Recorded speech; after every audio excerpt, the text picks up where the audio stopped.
Yo, what's up, y'all? This is a Ford Explorer Sport Edition 2002. Gonna be similar on many years. This is 4.0 liter. Rough idle. Sometimes stalling at idle. Alright. That's what the customer complains of. I told him, hey, sounds like a vacuum leak. He wanted me to do spark plugs. It's like, let me check it out first. Alright. So with the engine running, I could hear a hissing, like, I don't know how to make a hissing noise. Anyways, so you want to look around at all your vacuum lines. See, here's the vacuum lines. A couple there. There's a bunch up top. That's going to EGR, those two rubber. There's a bunch of them up top, but that's what a vacuum looks like. Just a rubber hose. All right, there's a bunch of them on this engine. There's another one up there. There's a bunch up top. This engine has a lot. So I could hear a hissing noise somewhere down here.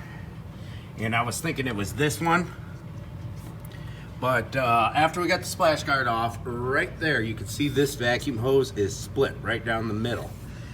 Vacuum hoses get all rotted out and soft. If you just rub your finger on them, like black stuff gets on you, that means it needs replaced. So we're gonna replace it from that connector there, all the way down to the purge valve down here. That's for your evaporative emissions. So that's what we were replacing. I had to take the splash guard off to like see everything. I couldn't see anything from up top. So splash guard was actually more of a pain than anything. All the bolts were rusted out, wanting to snap on me. I got the splash guard off. Anyways, I'm gonna do spark plugs too while I'm at it, so might as well have the splash guard off. But that's our problem. So we're gonna go to our hose bucket, our spare hoses. You can get these hoses at the parts store. You can buy them by the foot at almost any parts store. I've just got a whole cardboard box full of different sizes and lengths, and I've ut some spools.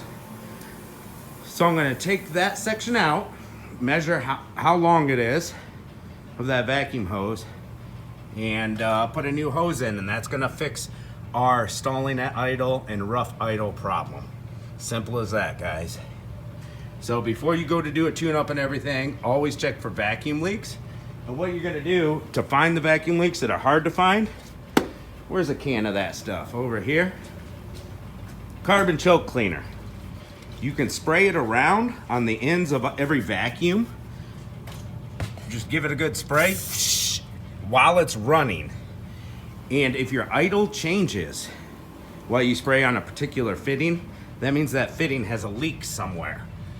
So the carb cleaner is gonna actually go into the motor and change the idle. It's gonna sound different. And that's how you test all your hoses. Spray it with carb cleaner. And it'll suck in the extra fuel from the carb cleaner and change your idle. Thanks for watching. All right, we're doing some spark plugs on a 2002 Ford Explorer 4.0 liter. Works for a lot of years. We already got 2 spark plug wires off. You can come from the top, but there's a lot less space, and I had to take this splash guard off anyways. So bada boom, we got a lot more space coming in from underneath here. We already got 2 wires off. And when you're taking these wires off, they're on the spark plug, right? Like this. You want to grab it with your pliers and spin that spark plug first to kind of break it free, and then grab it with your pliers and pull, or your hands.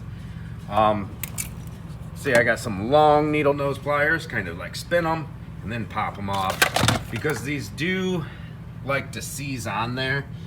And if you just go straight to pulling, a lot of times it'll break your wires. You should be replacing your wires anyways, so no worries if you break your wires. And it's pretty easy routing with the wires.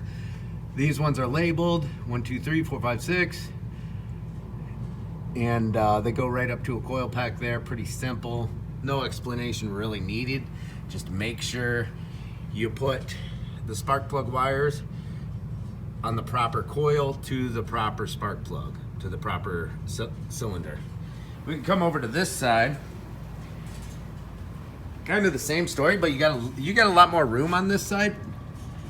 Without the splash guard up, we can see the spark plug wires right there. All right, cool. So now we're gonna wanna take our spark plugs out, and we're gonna use an extender and a 5/8 ratchet. Here's our setup for our ratchet, kind of like a long wobble extender. And we've broken that spark plug free. A little further out view, lots of room. All right, we got our new spark plugs in. I recommend using Motorcraft original equipment. Now, this is the setup I use to get to that front plug on the driver's side. Two little wobbly sockets. It just makes it a lot easier. You don't need these little wobbly sockets, but it helps. So now it's time to put our spark plug wires back on. And we're gonna put just a little bit of dielectric grease in each one of the spark plug wires.